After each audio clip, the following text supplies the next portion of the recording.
Nah,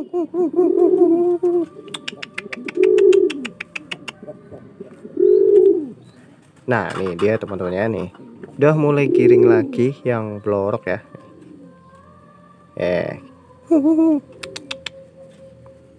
Nah, dia teman-teman.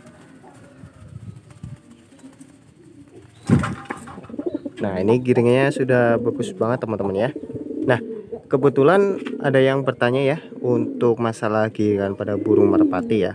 Nah, agar merpatinya tuh giringannya stabil ya, dan sampai waktunya bertelur itu giringannya itu masih bagus teman-teman ya. Kan kadang ada merpati yang giringan hari pertama hari kedua masih bagus, dan giringan ketiga itu sudah mulai kendor teman-teman ya.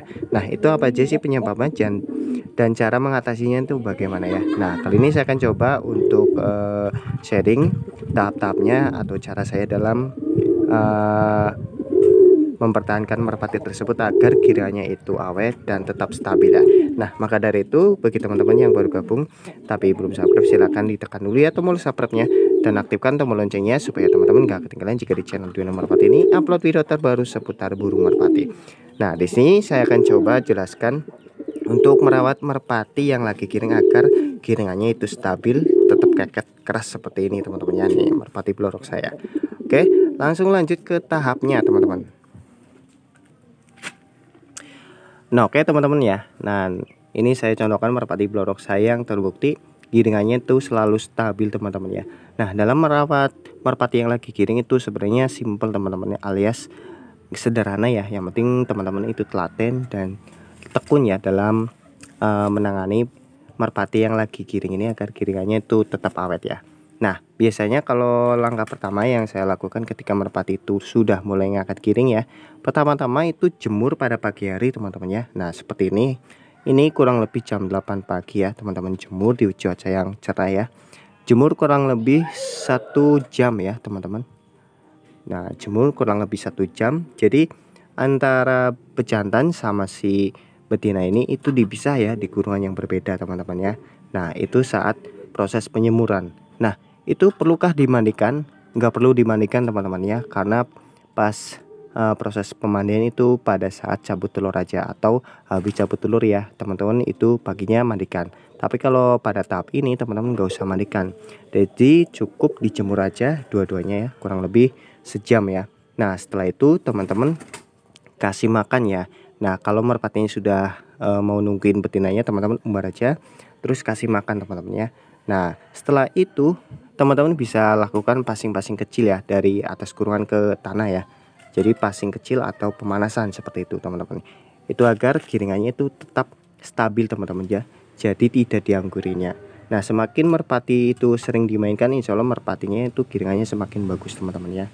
Nah, jadi untuk tahap pertama yaitu seperti itu teman-teman ya. Nah, dalam tahap ini kalau teman-teman ngasih makan itu jangan full ya, jangan sampai kenyang ya. Jadi kira-kira aja, yang penting itu temboloknya itu terisi ya, jangan sampai kosong ya. Nah, jadi cukup terisi aja, jangan sampai kenyang. Nah, terus tahap selanjutnya teman-teman bisa lakukan passing-passing kecil ya dari jarak 10 meter 15 meter ya, seperti itu.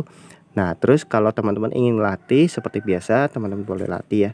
Nah, terutama yang masih piyik, teman-teman saya sarankan itu latihlah pada waktu pagi hari ya, jangan sore hari. Kalau waktu sore hari biasanya saya latih itu merpati yang sudah player ya atau sudah mapan ya. Jadi saya terbangkan biasanya pada waktu sore hari. Tapi kalau pagi hari saya latih itu merpati yang masih piyik atau tahap proses latihan. Nah, itu cara saya dalam melatih merpati ya. Nah, setelah tahap ini, kalau merpati teman-teman itu masih piyik ya, terus setelah latihan teman-teman kerem aja ya, kerem aja dalam pagupon, tutup rapat-rapat ya. Nah, itu agar giringannya itu awet teman-teman ya. Dan itu saya sudah lakukan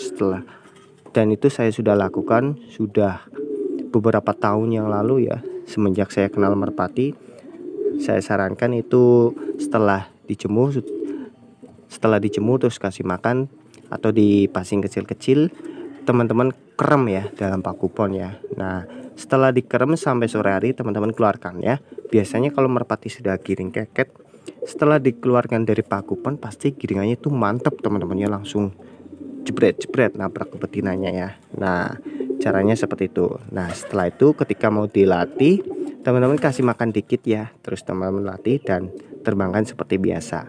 Nah itu cara saya teman-teman ya. Nah setelah proses latihan selesai, teman-teman bisa kasih makan sampai full ya, sampai benar-benar kenyang merpatinya. Nah terus keesokan harinya teman-teman juga lakukan penjemuran ya, jadi cukup sejam atau setengah jam itu cukup ya. Terus teman-teman keram lagi ya. Jadi intinya jangan diumbar dulu teman-teman ya, jangan diumbar sebelum betinanya itu mau bertelur ya. Nah jadi jangan diumbar dulu. Kalau terlalu sering diumbar biasanya giringannya itu akan putus teman-teman ya, dan akan kendor ya. Jadi intinya sering-seringlah dikerem ya, dikerem, jangan diumbar teman-teman ya. Nah ketika merpati sudah mulai ada telurnya, terutama yang betina ya, yang betina ketika dipegang itu kok telurnya sudah dekat, teman-teman bisa lakukan umbar ya pada waktu sore hari. Ketika habis dilatih ya, habis dilatih teman-teman kasih makan terus umbar ya. Nah caranya seperti itu teman-teman ya. Nah jadi untuk cara seperti ini memang sudah banyak yang melakukan dan giringannya itu awet dan stabil ya. Nah caranya cukup seperti itu terus, dan jangan lupa kasih makan yang bernutrisi agar stamina dan performanya tetap terjaga ya. Nah jadi itulah cara saya dalam agar merpatinya itu giringannya itu awet dan tidak putus-putus teman-teman ya. Jadi dalam tahap perawatan ini memang harus dilakukan secara rutin dan telaten ya. Apabila merpati teman-teman kok giringannya masih putus-putus, mungkin merpati tersebut mempunyai masalah ya. Salah satunya itu badan kurang sehat, merpatinya lagi stres ya, itu bisa menyebabkan giringannya itu kendor ya dan tidak keket lagi. Nah itu untuk saya sendiri dalam memelihara burung merpati yang lagi giring agar giringannya itu awet, dan semoga apa yang saya jelaskan bermanfaat bagi teman-teman. Dan apabila ada kesalahan dalam penjelasan video kali ini, saya mohon maaf karena cara saya ini adalah cara saya pribadi teman-teman ya, bukan cara orang lain. Jadi ini adalah cara saya sendiri dalam memelihara burung merpati yang lagi giring agar giringannya itu awet dan tidak putus-putus ya. Nah itu dia untuk penjelasan video kali ini, dan terima kasih yang sudah menonton sampai selesai ya. Dan saya ingat lagi, bagi teman-teman yang baru gabung tapi belum subscribe, silahkan ditekan dulu ya tombol subscribe nya, dan aktifkan tombol loncengnya supaya teman-teman gak ketinggalan jika di channel Dunia Merpati ini upload video terbaru seputar burung merpati. Dan saya akhiri saja. Assalamualaikum warahmatullahi wabarakatuh.